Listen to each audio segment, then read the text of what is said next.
80 शब्द प्रति मिनट आशुलिपि श्रुतलेख परीक्षा में आपका स्वागत है।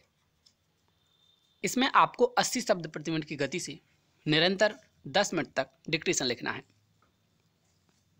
मूल डिक्टेशन प्रारंभ करने से पहले हम आपको देंगे 1 मिनट की ट्रायल डिक्टेशन, जो कि 80 शब्द प्रति मिनट की गति से होगी। ऐसा इसलिए किया जाएगा ताकि आप प्रिपेयर हो सकें और समझ सकें कि किस गति पर आपको डिक्टेशन लिखना है। तो रेडी हो जाइए, क्योंकि ठीक 10 सेकंड बाद ट्रायल प्रारंभ हो जाएगा।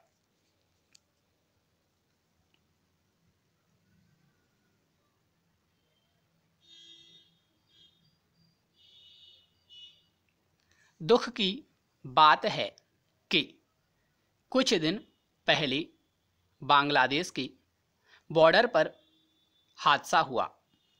अगर वह नहीं होता तो बहुत अच्छा लगता। ऐसा हादसा पहले भी हुआ था, जो होना नहीं चाहिए था। बांग्लादेश की गृह मंत्री जी ने खास तौर पर मुझसे टेलीफोन पर बात की और बताया कि उन्हें इससे बहुत दुख पहुंचा। हमने उनको कहा कि हम इसे बढ़ाना नहीं चाहते हैं, मगर केवल खेद व्यक्त करके इस बात को समाप्त करना अच्छी बात नहीं होगी। आप इस मामले की जांच पड़ताल कीजिए और जो दोषी हैं उनको सजा दीजिए।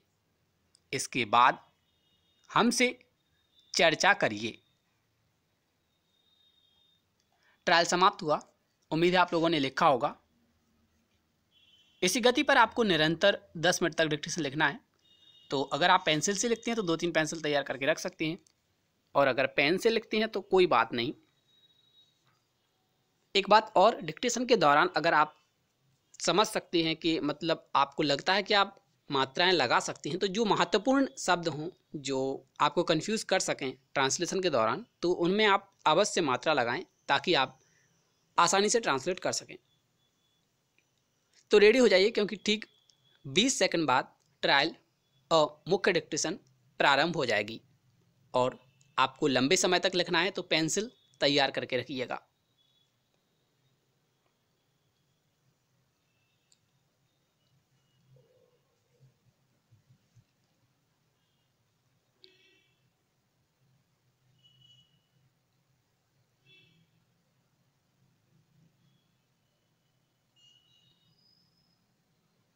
दूसरी, हमारी नीति आर्थिक, सामाजिक और राजकीय न्याय देने की है। अगर किसी के पास जमीन है, किसी और ने हड़प ली है, तो उसे वापस देना चाहिए। अगर किराया अधिनियम के तहत किसी के पास भूमि है और जिसके पास नहीं है, उसे भूमि मिलनी चाहिए। अगर किसी गरीब आदमी को घर देना है, चाहे वह इंदिरा आवास योजना के तहत हो, तो उस गरीब आदमी को घर मिलना चाहिए। अगर कोई ग्राम पंचायत, ग्राम समिति, ग्राम सभा के चुनाव में हिस्सा लेना चाहता है, लोकसभा या अन्य किसी सभा के चुनाव में हिस्सा लेना चाहता है, चाहे वह कितना भी गरीब क्यों ना हो, उसे मौका मिलना चाहिए।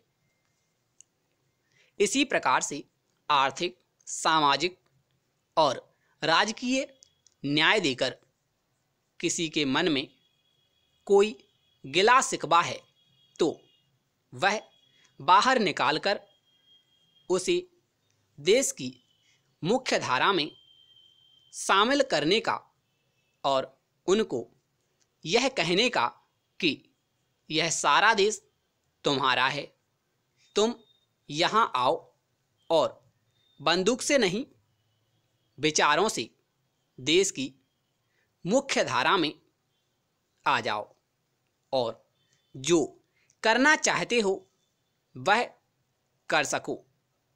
यह करने की हमारी कोशिश है।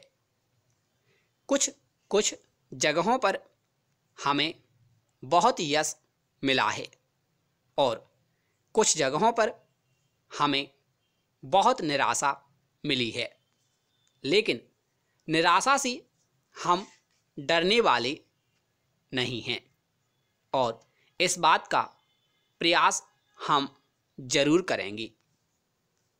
सामंजस्य की हर जगह पर चर्चा होती है।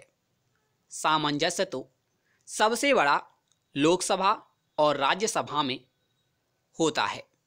यहाँ पर हर पार्टी और हर प्रांत के लोग अपने विचार रखते हैं। उन्हीं विचारों के आधार पर हम अपनी नीतियाँ बनाते हैं। पारस्परिक सामंजस्य की जहाँ तक बात है तो हमारे पास कमेटियाँ हैं। गृह सचिव के स्तर पर एक कमेटी बनाई गई है जिसके अंदर हर प्रांत के गृह सचिव आकर बैठते हैं और चर्चा करते हैं कि अगर यह मसला गलत हो रहा है तो इसे कैसे सुलझाया जाए। उन्हें 3 महीने में कम से कम एक बैठक अवश्य करनी होती है, लेकिन अगर वे ज़्यादा करना चाहें तो कर सकते हैं। इस प्रकार से गृह सचिव के स्तर पर चर्चा करने के लिए जो खाका चाहिए उसका निर्माण हमने पहले से किया हुआ है। उसके बाद सुरक्षा स्तर पर भी विशेष सचिव की एक कमेटी हमने बनाई है जिसके अंदर पुलिस महानिदेशक और अधिकारी लोग वहाँ पर बैठते हैं और वे हर महीने मिलते हैं और हर महीने मिलकर चर्चा करते हैं और कमेटी बनाकर काम करते हैं। परसों एक तीसरी कमेटी मुख्यमंत्रियों की बनी है जिसके बारे में माननीय प्रधानमंत्री जी ने बताया कि उसके अंदर गृह मंत्री और जिस भाग में नक्सलवाद है वहाँ के मुख्यमंत्री शामिल होंगे। इस प्रकार से सामंजस्य करने का प्रयास हमारा हमेशा के लिए रहेगा। उग्रवाद को अगर हमें नियंत्रित करना है तो सबसे अहम बात गुप्तचर विभाग की होती है और उसे मजबूत करने के लिए हमने यहाँ पर भी कुछ कदम उठाए हैं और प्रांत की सरकारों को भी कुछ कदम उठाने के लिए हमने कहा है। इसके ऊपर बहुत बोला जा सकता है लेकिन आज इसका वक्त नहीं है। तीसरी बात जो है वह आपदा प्रबंधन की है जो कुछ माननीय सदस्यों ने कही।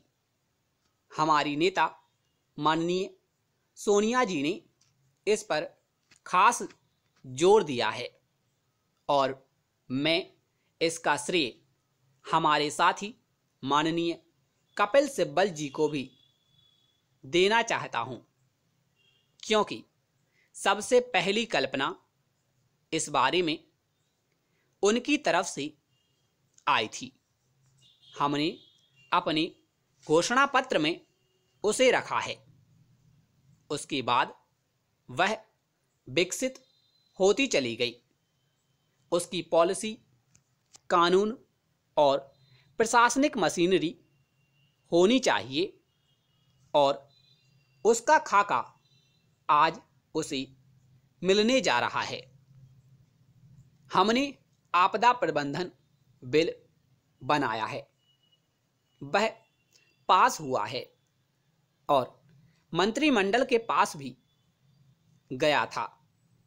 उन्होंने जो 2-4 सुझाव दिए हैं उनको भी समाहित करके बिल हम आपके सामने रखेंगे कि स्थायी समिति में आप उसके ऊपर विचार करें तथा आपके जो सुझाव आएंगे उनको भी उसके अंदर समाविष्ट किया जा सकता है।